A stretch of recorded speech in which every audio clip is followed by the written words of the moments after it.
So if I were to go ahead and do something in Handbrake, then it goes ahead and keeps a log of it. And you can actually go ahead and view the logs that you have.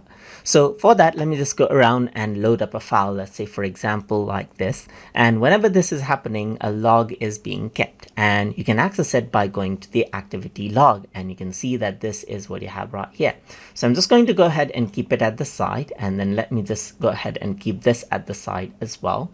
And you can see that whatever I did, like let's say for example, load up footage right here, that is what I have. So now I can go ahead and let's say for example make some changes out right here, just like this. I'm going to go ahead and make changes, and you can see that this is what you have. So you can see that I actually made this particular change right here. So now if I were to start the encoding right here, then you can see that these are the logs that it actually created right here, just like this. So now you can go ahead and let's say for example go ahead and copy this out to clipboard, or even open the log directory.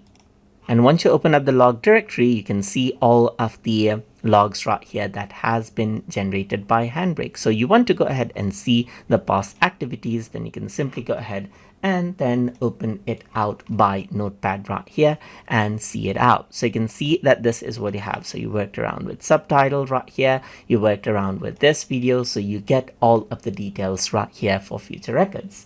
So this is how you can go ahead and view the log details as needed inside of Handbrake. So I hope you guys learned something as always. And as always, please like, comment, share, and subscribe.